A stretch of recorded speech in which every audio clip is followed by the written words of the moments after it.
They told you teddy bears were harmless.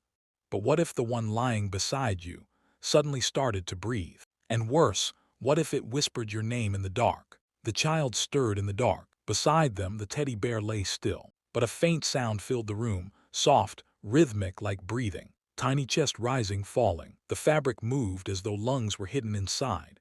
The child's eyes widened. A whisper of warmth pressed against their cheek. It wasn't the night air. It was coming from the teddy itself. Button eyes caught a shard of moonlight. For the first time, they looked alive. Watching, waiting. The child pulled back the blanket. Every hair on their arm rose.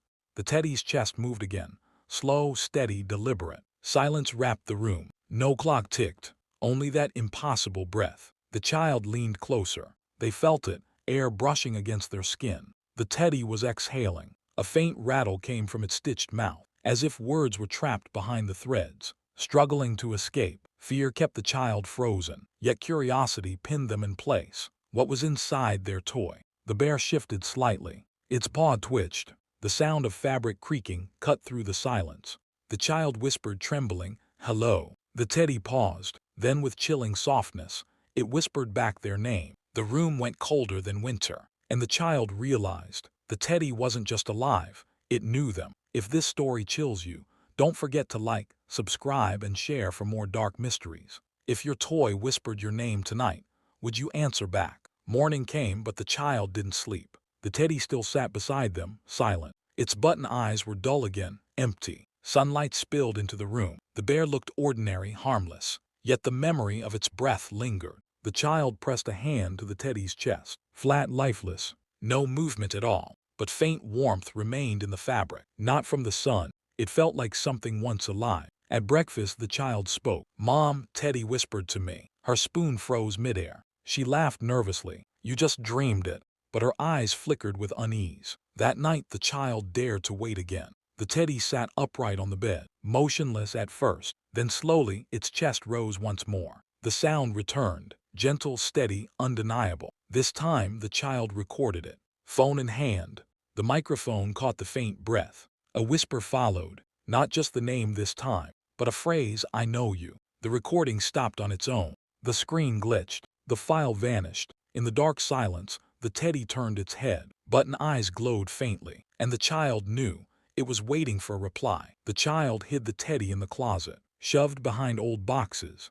But even there, it breathed. At night, the sound leaked through wood. Slow inhales, long exhales. Impossible to ignore. The child covered their ears. Still, the rhythm pulsed inside their skull, like it wanted to sync with their own breath. The closet door creaked open by itself. A faint draft followed. The teddy sat in the dark, staring out. Desperate, the child grabbed scissors. Thread could be cut. Fabric could be destroyed. They slashed across the teddy's chest. But no stuffing spilled out. Instead, warm air rushed free like a sigh. The wound closed instantly. Stitches sealed back together, as if the bear refused to die. The child dropped the scissors in horror. The bear leaned forward, whispering, "Why would you hurt me?" The words sank like poison. It wasn't just sound.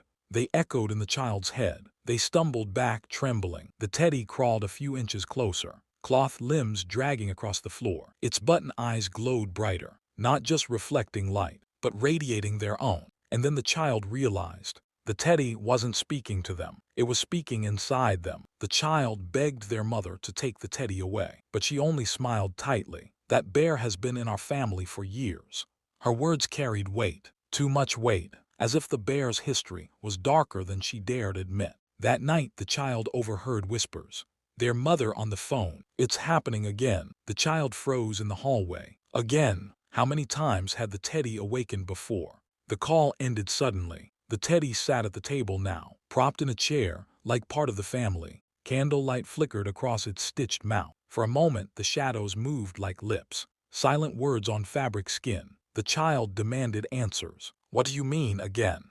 The mother's face drained of color. She finally whispered, "It spoke to me too, when I was your age." Her hands shook as she clutched the table. The child leaned closer. "Then why keep it?" Tears welled in her eyes. "Because it doesn't let go," she said. "It follows, no matter where you hide it." Her voice broke. The teddy's eyes glimmered in the candlelight. Its head tilted slightly. Listening, always listening. And for the first time, the child understood. The teddy wasn't just alive. It was bound to their family. The child searched the attic that night, dust thick on boxes, but one box bore a photo, mother as a girl holding the same teddy. In the photo, her smile was nervous, and the teddy's head tilted the same way, frozen, yet alive. Another photo fell loose, this time the grandmother, her eyes haunted, clutching the same bear. The child's breath caught, generations linked by thread and cloth. But why? A journal lay beneath the photos, leather cracked, ink fading. The grandmother's handwriting filled the pages. It watches, one entry read, not just me, all of us, waiting for something. The words clawed at the child's mind. Another entry, I tried to burn it, flames died, it laughed inside my head. The page was smeared with ash. The child snapped the book shut. A creak echoed behind them. The teddy sat in the attic doorway. Its eyes reflected no light, yet they shone with something deeper, recognition. It whispered again, but louder, family. Sound filled the whole attic. The air thickened.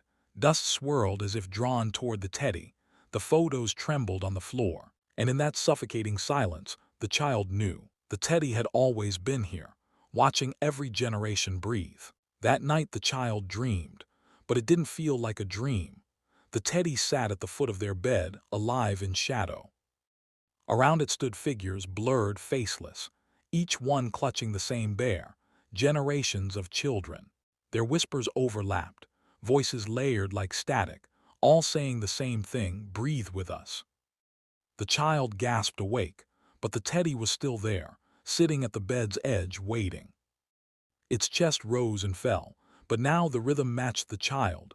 Inhale, exhale, perfect sync. The child held their breath. The teddy stopped breathing too, smiling in silence.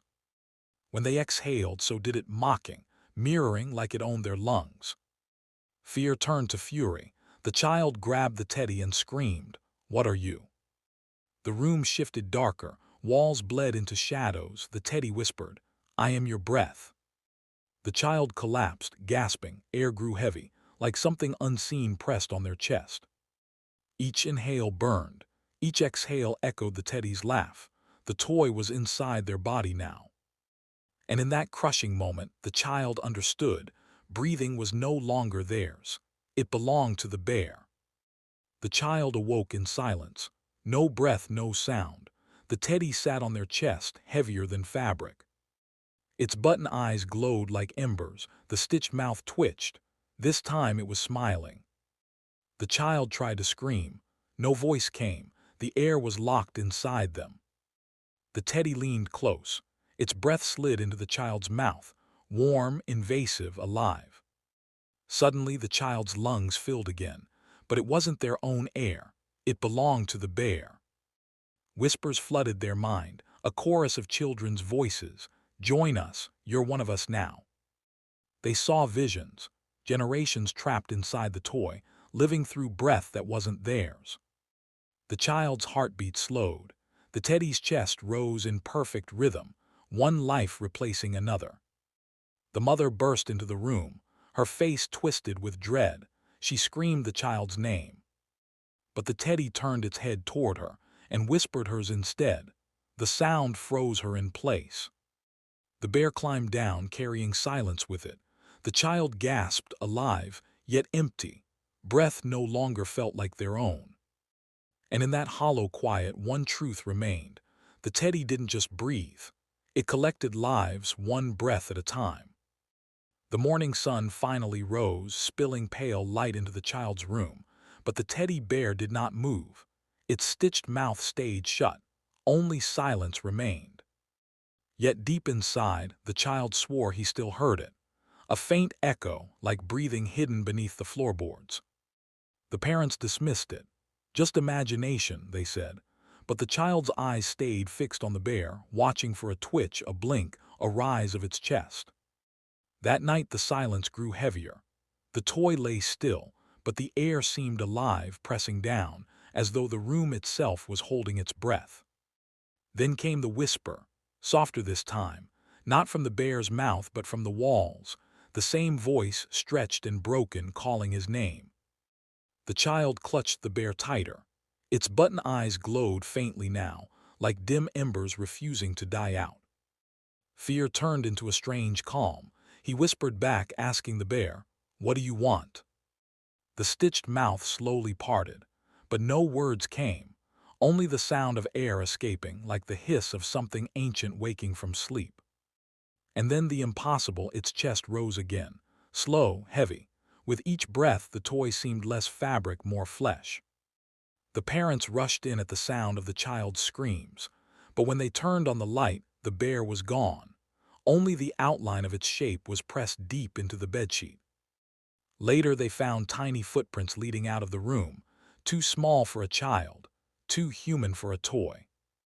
The question remains, when we give life to what should never breathe, do we create a friend or a monster that refuses to be owned? If your toy suddenly started breathing, would you hug it tighter or burn it before it spoke again?